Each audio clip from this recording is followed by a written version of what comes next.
Morning, guys. We got a scrimmage tomorrow, so we're out in Spiders today. 90-minute practice, 89 minutes actually today. Just getting ready to roll. Had a great day yesterday. It was good to get the ACC network here and let them see who we are, what we've got, and just ready to really get into scrimmage tomorrow. So we're in scrimmage mode, getting our guys ready to roll. Questions? Is there anybody this camp who has, I don't want to say surprised you, but maybe performed above your expectations coming into it? I think any newcomers, anytime you got a newcomer that just comes in, a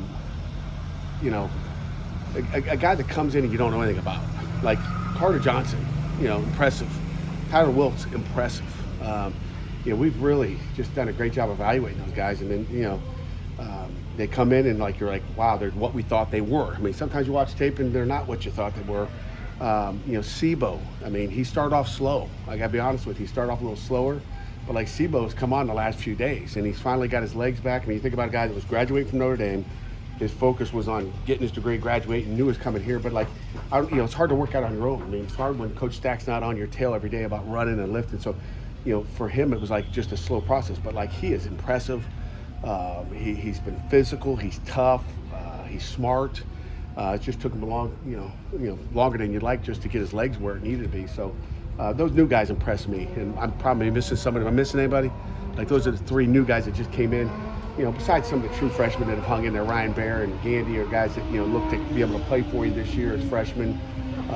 Trying to think, there's probably one more freshman that you kind of go, hey, he's got a chance to do something for us.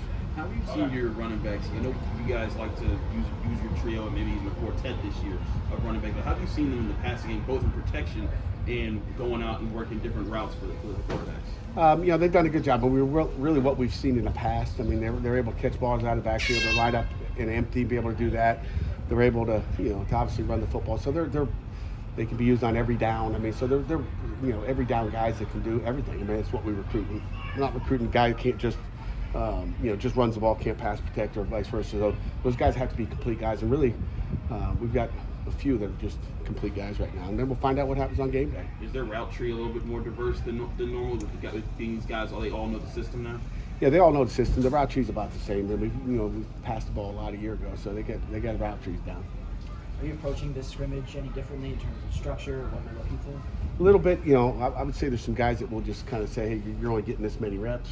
We're going to start off already just going skelly to start off with, just so we can get our pass stuff done without being physical and just get some work there, which we didn't do last week. We went right into contact. So we'll do just change it up that way and probably get less reps than we did last week. At least with the older guys. What has Gonzalez showed you so far this summer? Matt's been great. He was great last spring. He was great in the fall. He's a guy that, again, coming from the football he played out in New York, which was awful, has been one of those impressive guys that's going to be a great player for us. So he just keeps getting better every day, every time we come on the field. Pat, you mentioned the guys that have come in and rushed you. How much has that changed is it daily where your depth chart, even internally, is changing because of guys having good, bad practices? No question about it. We look and talk personnel every evening at 6:45.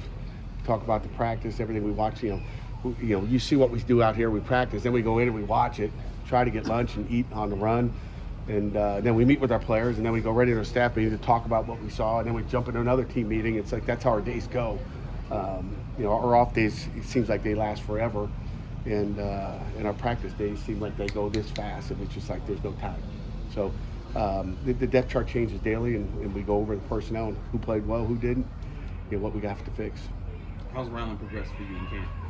Ryland is just one of those steady guys that just, he doesn't have a down day at all. And again, he's able to pick and understand the installs coming from, Buford High School. His area down there, the guy's just been really, really shockingly good. It sounds like your days are nothing but work and sleep. How many hours do you work every day during training camp? I don't know. I didn't count. But if we're in here at 6 a.m. or 5:30, and I'm checking in the hotel at 10 o'clock, I don't know how many hours that is, but that's our season. And how important will tomorrow be for the quarterback competition? Tomorrow will be a big day. It's number 2, and then we'll have this is really our last big scrimmage, even though we have scrimmage situations, but it's our last big one. So it will be important tomorrow, what they do, how they do it. for everybody in that room, and for the offense. Does this scrimmage have a lot of weight on who's going to win the quarterback job? I would say it has weight, just like last scrimmages had weight, just like every day. But you measure the scrimmage days, the game days, and this one, is Acrisure Stadium. So I mean, it's weighs a little bit more. So it's kind of like that.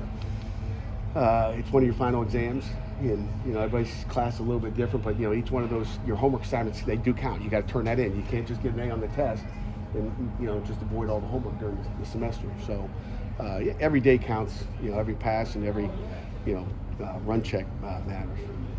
Coach, we're less than 2 weeks away from kickoff. You're obviously focusing on yourselves a little bit here at camp, but also got West Virginia on the mind, I'm sure. At what point do things start to get a little more hyper-intensive towards preparing for West Virginia? We'll start next week sometime for sure. There's no question about it. I mean, we'll start slowly get them into it. I don't want to get into so long they get bored with it, But coaches never get bored with game plans. Kids can start to go, okay, I got it, and then they start to slip on it. So it's kind of like bowl practice. Sometimes you don't want to get into, if you have too many days of bowl practice, it becomes boring. So, but we'll get into it soon enough, and our guys will be ready. Good. Okay, you guys got anything else? You still got 5 minutes.